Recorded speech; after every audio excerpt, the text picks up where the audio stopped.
prestigious athletic associations available. NCAA is a regulating body of intercollegiate athletics in the United States. Currently, the NCAA has 1,121 member colleges and universities, 39 affiliated conferences, and more than 460,000 student athletes. The NCAA is divided into 3 divisions, ranging from different competition levels. Division 1 holds the highest caliber of competition and is regarded as a top tier. Usually, Division 1 sports programs have the largest budgets and the most outstanding facilities. However, the opulence and prestige of the NCAA is overshadowed by its ill behavior and lack of humanity towards its athletes. The main issue surrounding NCAA athletics is a lack of financial compensation to the athletes themselves. Athletes train religiously and sacrifice so much to be a part of this elite group and are yet to be rewarded properly. The NCAA prides itself for being the sole body regulating the competition of collegiate athletics. However, it is known for using terms such as student athlete and amateur in legal documents to justify the refusal of student athlete financial compensation. To truly comprehend the impact of these terms, we must first comprehend the history behind the term student athlete and the difference between an amateur and professional athlete.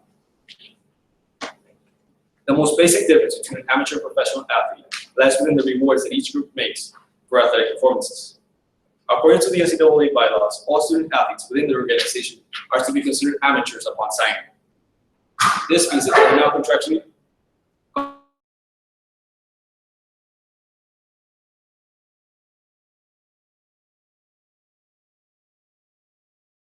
above the actual unnecessary expenses, all perks that a professional would enjoy. By labeling athletes as amateurs, the NCAA is able to legally justify their lack of financial compensation due to the fact that their athletes are not by law employees. In addition to holding athletes to ridiculous clauses, the NCAA is known for using the term student athlete for the exact same reason. The term student athlete was first coined by Walter Burrs. Mr. Burrs was the author of a novel titled Unsportsmanlike Conduct, Exploiting College Athletes, which was published in 1995. In the novel, Mr. Burns states that the NCAA crafted the term student athlete, and it was soon embedded in all NCAA rules and interpretations as a mandated substitute for terms such as players and athletes. Mr. Burrs himself confirmed that the NCAA fabricated the term in hopes that NCAA athletes would be isolated from the mindset that student athletes are to be financially compensated. However, many of you might be hesitant to believe Mr. Burrs due to the fact that he is really an author on the subject. However, many of you may not know, but Mr. Walter Burrs was actually the first executive director of the National Collegiate Athletics Association from the years 1951 to 1987. Mr. Burrs was regarded as a founding father of the NCAA and was known to be a major advocate for the refusal of student athlete compensation. Burrs achieved his goal, ultimately denying NCAA athletes of immediate financial compensation and long-term financial compensation in the case of an injury. Currently, NCAA laws prohibit athletes from profiting of their talent, skill, and image. Whether it be from sponsors, the school itself, or outside sources, athletes are not allowed to receive benefits that other athletes are receiving, regardless of the circumstances. For example, in December of 2014, Baylor University's freshman walk-on Silas Nacita was stripped of eligibility for receiving improper benefits. At the time, Nacita was on scholarship. However, the financial aid that he received was only enough to cover his classes and a couple books. Without room and board and a meal plan, Nacita described himself as a 19-year-old homeless kid who didn't know where he was going to sleep or when his next meal was going to be. When he enrolled at Baylor as part of the football team, he was sleeping in ditches on the side of the road and on abandoned couches on the street. In a public Twitter post about the matter, Silas stated, "A close family friend approached me and said they didn't want me sleeping on floors and wondering how I was going to eat. Nacita was put up in a small apartment and was provided with a couple of hot meals with the help of his family acquaintance." In the eyes of the NCAA, this qualified as special treatment, and Nacita's eligibility was removed immediately and permanently. Nacita, by accepting the most basic help to survive, was unjustly punished by the NCAA. This young man was forced to decide between being homeless and playing football, or having a roof over his head and being eligible, all by an association that claims to work in favor of student athletes. In my opinion, sports analyst Mark Elwin said it best by stating, "It is undeniable that the NCAA rules, as written, the league goes as far as to prohibit college athletes from accepting even the most basic needs of life under the guise of amateurism. These actions seem uncharacteristic of an association that claims to be dedicated to the well-being and lifelong success of college athletes. The NCAA describes itself as a nonprofit organization. However, it fulfills every opportunity it has to promote and advertise. Their content is well known for being drawn in advertisement and media licensing. Advertisement is the main factor towards their estimated yearly revenues of $877 million. NCAA tournaments, for example, are completely plastered with corporate events. The two most iconic and expensive tournaments being the Men's National Football Championship and March Madness. These two extravagant events are far from the label amateur. For example, according to Kantar Media, a global leader in media intelligence states, March Madness ads have generated an estimated $8.2 billion in revenue since 2006.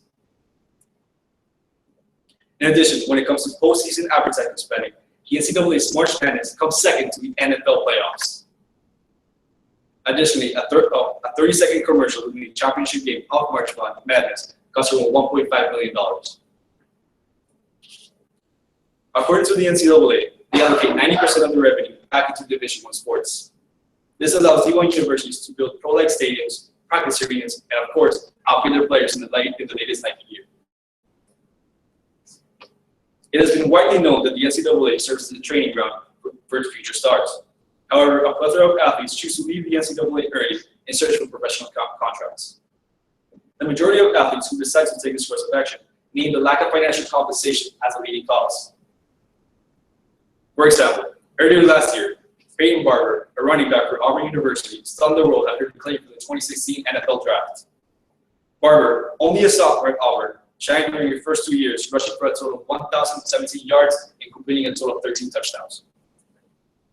Scouts and analysts all over the globe predicted Barber to be a high-impact player and a rising star for Auburn in his final 2 years.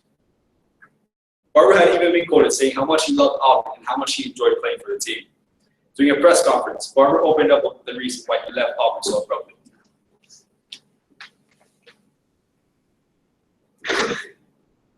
That they respect my decision for me leaving early. Like I said, I told the Auburn News my reason for leaving. I said it was just because it was something I was going through with my family. I don't know if anybody really knows my mom. She's homeless right now, so it's just kind of doing it for her. So right now, just staying with my sister. It's her and her 3 kids.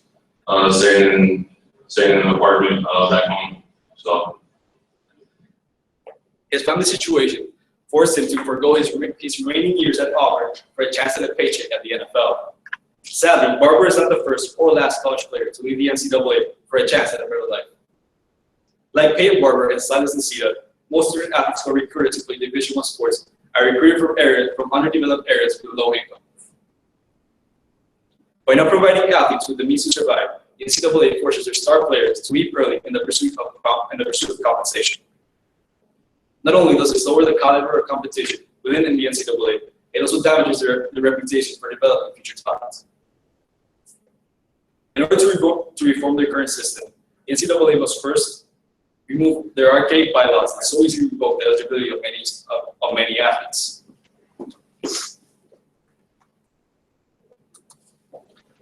These laws actually make it harder for athletes to prosper and encourages present athletes to be bribed when in desperate situations. By removing these regulations, the NCAA would allow athletes to be financially compensated for their work. Athletes will then be able to pursue contracts with agents and possible sponsors and get various streams of revenue. Athletes will no longer be at risk of going hungry or cold and will be able to support both themselves and their families. Another course of action that can be taken would be to increase the overall number of scholarship funds for student athletes. Athletes in particular should be fully taken care of with a room, board, and meal plan. It is common for certain athletes to receive full scholarship on football teams. However, the chances are very slim. There's a variety of factors that determine who gets a full tuition. Normally, athletes who are recruited to Division I sports are offered a place in the team and some form of financial compensation or no financial compensation at all. By increasing the scholarship funds in major Division I institutions, such as Baylor, the total retention rate for NCAA athletes would grow, in a number of schools, funds can be reallocated to pay students. By doing so, the NCAA will be able to keep a hold of their star athletes, attract more talent, and ultimately keep their players afloat. Ultimately, these changes will increase the caliber of competition within a variety of sports and therefore create a more exciting content for the consumer. By implementing these changes, the current NCAA structure, we will see both the lives of student athletes and the competitive nature of the NCAA flourish. Thank you.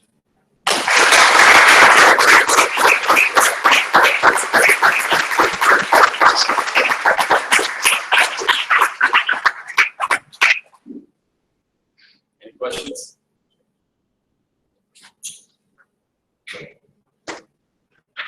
Rich? Excellent job. Question for you. You mentioned 460,000 current NCAA athletes.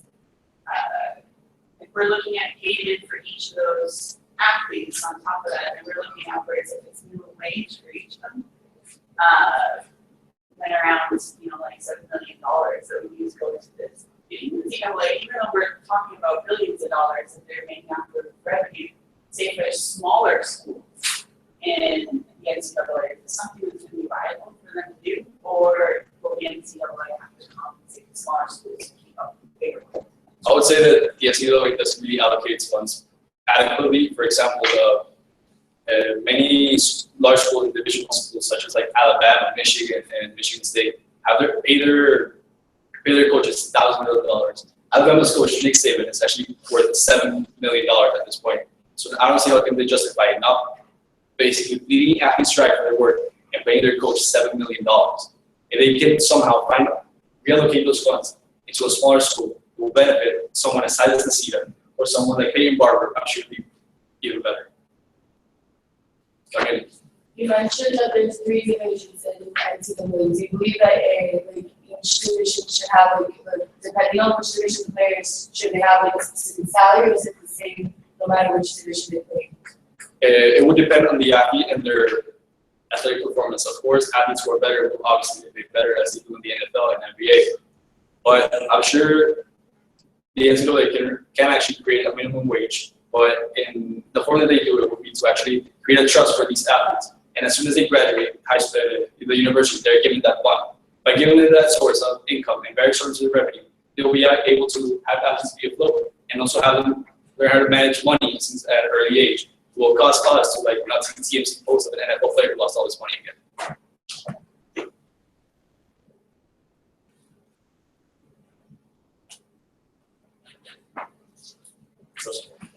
I was really impressed by your choices in the evidence that you showed. You use a range of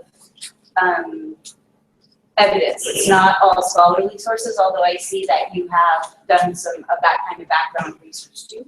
But I think that I think it's really interesting that you chose to use things from social media and you chose to use film clips. How much is how is media driving a conversation change around this topic? My opinion is NCAA just profits off media because I don't know if you have seen any. I'm sure you have seen some NCAA events and March Madness and everything. In a single, for example, the NCAA championship, there are about 300 ad placements, and each ad placement is 30 seconds. And the NCAA basically has corporate sponsors. They divide each of those time slots to each corporate sponsor. And for example, the corporate sponsor of the NCAA are like Coca-Cola, Capital One. They're the ones who basically decide what ads go out. And by doing so, they create competition within companies to have those slots. And by that, they drive the price up of the slot, making it worth $1.5 million. Okay, so that's for the television spots during the, okay. So I'd say about 15 years ago, there was very little talk. I don't know if you would agree with this, but we didn't used to talk about paying college athletes very much, but I see that conversation arising more and more in this generation. And I'm wondering how social media is driving that. You use clips. Does he have a blog or was he Twitter? Oh, that was actually an interview, during the NFL Combine. Okay. And then the piece you showed where you had a picture it looked like from a cell phone? It was a Twitter post by Silas Nacita. okay, so the athletes themselves are sort of speaking out about and do you think that that discourse is considered legitimate within the general community? Is the conversation that's taking place on social media considered legitimate discourse within the larger community? Like, is it being by the people who are in charge of the NCAA? Are they listening to the social media talk, or are they seeing it as?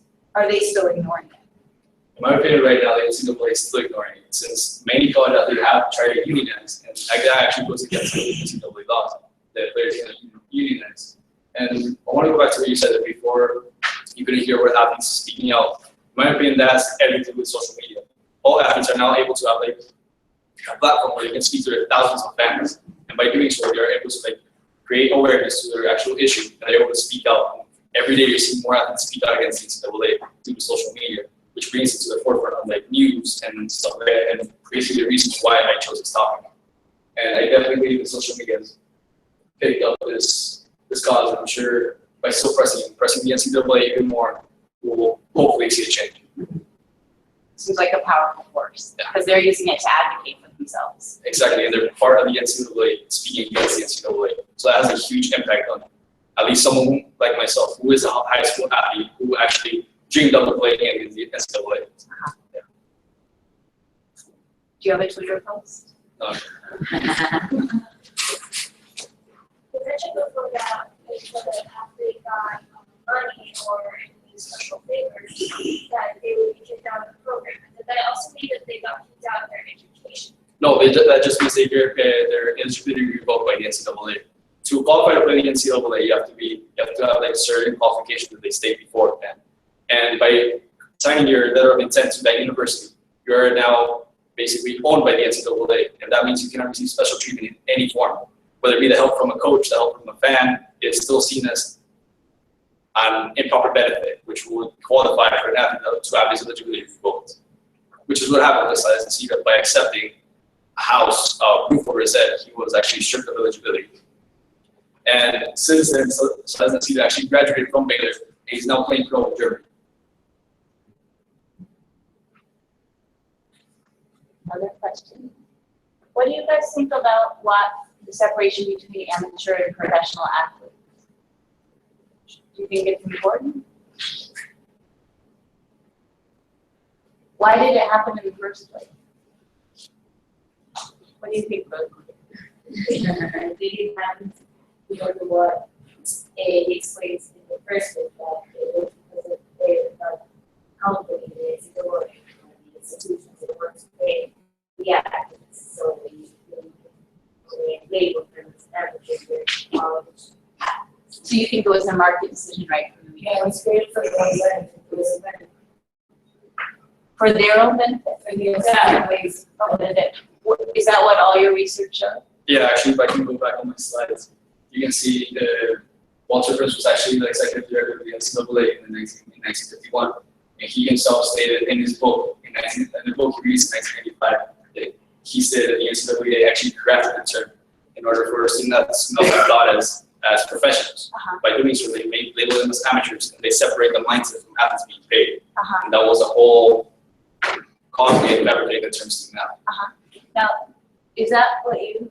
Yeah, absolutely. They sold the idea of being an physically come to develop, not just as a person, but as an athlete. You come here, we're going to pay you to come here, you can play, and then you can also get an education while you're at it, and that's how they attracted people. But it wasn't fun. And that was public. Now, my understanding was that around the turn of the century, there were some problems with, they had pro teams and they had amateur teams, and then some people, like, there was this athlete named Jim Thorpe, have you guys heard of him? He got in big trouble because he was supposed to be playing amateur, but he went and played pro. He went and played pro in Europe, and then he lost his amateur status, but he had competed in the Olympics, so they took away his medals for that. So I thought that part of what drove it was that there was this whole idea about were you making money or were you not making money, and that it had some roots in that as well. And I definitely kind of make this gray area bigger in between the two, where now they're committing some sliding from one way or another. Like, there is some fine print in NCAA guidelines that state that someone who was pro may come back if they sit out a full year and do not make any money off of the sport that they used to make money. So you could go play pro and then slide back as long as you're not making income off of that sport for a solid calendar year. And then you probably have to be a red shirt, which means you practice don't play. It's just complicated. It's very, like, going back to the comment there too, from the player that lost their eligibility. One of my best friends in high school got a Division I scholarship to Northern Illinois for volleyball.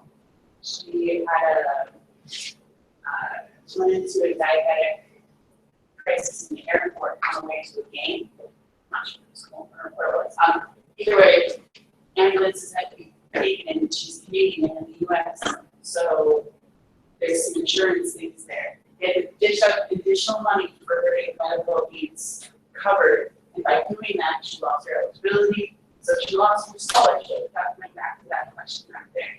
So, the short, yes, you can lose, but you have the university academically to lose what you have athletically as well. So she ended up having to come back to Canada.